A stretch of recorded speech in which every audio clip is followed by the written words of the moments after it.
पंचायत यात्रा में आपका स्वागत है। मैं आपके साथ मुरली मनोहर और आप देख रहे हैं नेशनल कवरेज। नेशनल कवरेज का सबसे लोकप्रिय कार्यक्रम चलो गांव की ओर। महज ग्राम पंचायत के चुनाव में 7 से 8 महीने रह गए।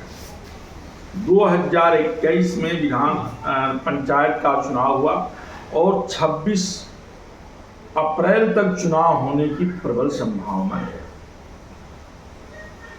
5 सालों में ग्राम पंचायतों में कितना विकास हुआ, अभी कितना विकास करना बाकी है। सरकार के मंशा के अनुरूप जीरो ग्राउंड से हो रहे विकास कार्यों को नेशनल कवरेज अपने चैनल पर जीरो ग्राउंड से दिखाने का हर संभव प्रयास कर रहा है। इसी क्रम में आज हम उत्तर प्रदेश के मऊ जनपद के फतेहपुर मडरांव विकास खंड के बनपोखरा ग्राम सभा में आए हुए हैं और यहाँ के युवा और लोकप्रिय प्रधान डॉक्टर राम निवास जी हमारे साथ जुड़ चुके हैं। आइए हम आपसे बातचीत करते हैं कि आप अपने गांव सभा में कितना विकास किए हैं। हम विकास कार्यों को भी जीरो ग्राउंड से आपको दिखाएंगे। अन्य कौन सा काम बाकी है जिसको कि कार्यकाल पूरा होने से पहले आप पूरा करेंगे। आपकी जानकारी के लिए बता दें कि इस समय जो है बनपोखरा ग्राम सभा के पंचायत भवन में ही हम बैठे हुए हैं और बगल में जो है पानी टंकी बन रही है, जो कि हमको लगता है कि कुछ दिनों के बाद जो है यह टंकी काम करना शुरू कर देगा और जल की सप्लाई भी शुरू हो जाएगी। तो इन्हीं तमाम बिंदुओं पर चर्चा करने के लिए हमारे साथ यहाँ के युवा प्रधान जुड़ चुके हैं। डॉक्टर साहब, आपका नेशनल कवरेज में बहुत बहुत स्वागत है। बहुत बहुत धन्यवाद सर, आप आए और आप कई वर्षों से आपसे जुड़े हुए हैं और आप हम लोगों को बड़ा हौसला अफजाई करते हैं सर। अच्छा लगा सर, पुनः आप आए, पुनः हमारा स्वागत आप करते हैं, हार्दिक बंधन और अभिनंदन करते हैं। आपने अपने ग्राम सभा में खरंजा, मिट्टी, शिशिकारी, पंचायत भवन, पानी टंकी, अमृत सरोवर कितना बनवाया है और अभी और कौन सा काम बाकी है जिसको आपको कराना है? देखिए सर, सबसे बड़ी चीज़ तो ये है कि ये बहुत काफ़ी पिछड़ा हुआ इलाका था जी। एक सांसद हुआ करते थे हमारे यहाँ, माननीय कल्पना है, जिनको विकास पुरुष भी कहा जाता है। ये हमारा गांव लगभग लंका में था। अभी पुल देख रहे हैं, उनकी देन है जी जी। और हमारे गांव की स्थिति इतनी बुरी थी क्योंकि व्यापारी गांव था। 10 मार्केटों में भी टॉप 10 में बनपोखरा की स्थिति थी।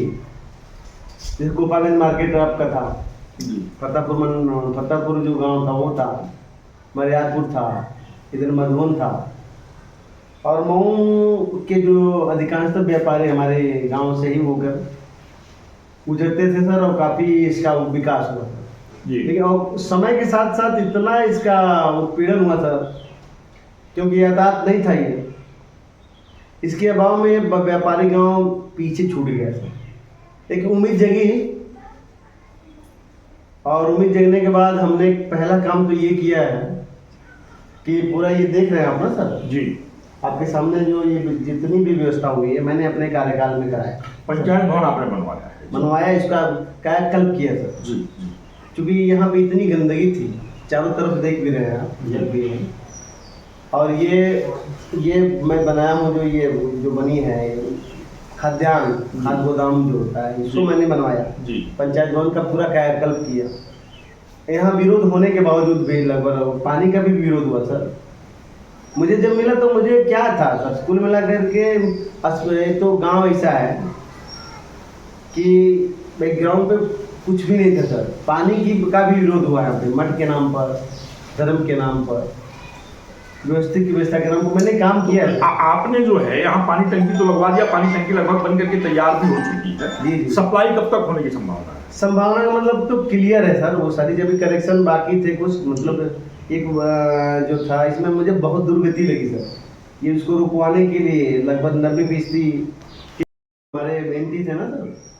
मैंने कहा जल ही जीवन है यार सारा, सबसे बड़ी चीज़ है कि जीवन में अगर उस जल ही नहीं तो क्या बचेगा सर, बताइए जी। मैंने इसको कहा कि कुछ भी हो, मेरा कार्यकाल रहे। तो आप एक लंबे संघर्ष के बाद इसको आपने बनवाया। काफी संघर्ष किया मैंने। गांव में जल निकासी को लेकर के आपने कितना जो है नाला बनवाया? नाला तो सर एक ही बनवाया हूँ।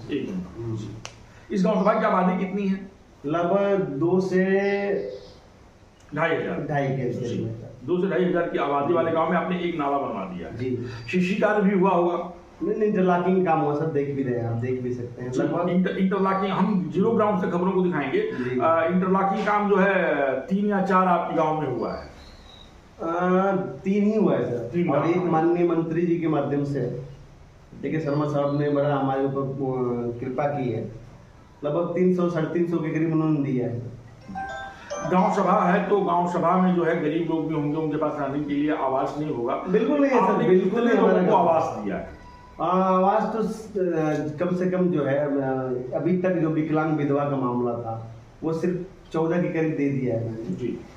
और कोशिश यही कर रहा हूँ सर, हमारे गाँव 75% जो जनता है सर वो गरीब ही है।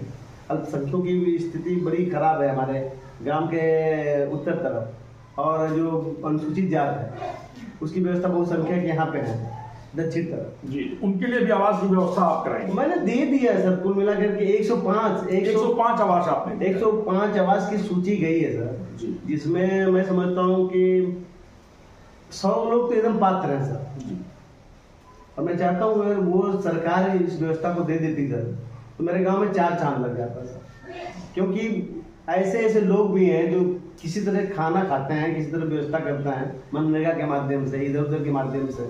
और मैं यहाँ कितने जॉब कार्ड धारक हैं? लगभग 300 के करीब 300 की जॉब कार्ड धारक, सबको काम मिल जाता है। मैं कोशिश तो यही करता हूँ सर कि वो कर दिया जाए। या स्वास्थ्य अगर कोई बीमार पड़ता है तो उनके स्वास्थ्य के लिए क्या? स्वास्थ्य की स्थिति तो बड़ी खराब है सर हमारे यहाँ, आप देख भी रहे हैं। यहाँ या तो आप मधुबन जाइए जी, या फिर मऊ जाइए, या तो मऊ जाइए या घोसी जाइए, मतलब हमारे कहने का मतलब यहाँ कोई प्राथमिक स्वास्थ्य केंद्र कुछ नहीं सर। मैंने इसकी व्यवस्था भी की थी सर, मैंने कई बार बहुत सारे मंत्रियों को, बहुत सारे हमारे जो आला अधिकारी हैं उनको दिया। मैंने कहा कुछ बनपोखरा में करिए या ना करिए भाई, स्वास्थ्य तो सब कुछ है ना।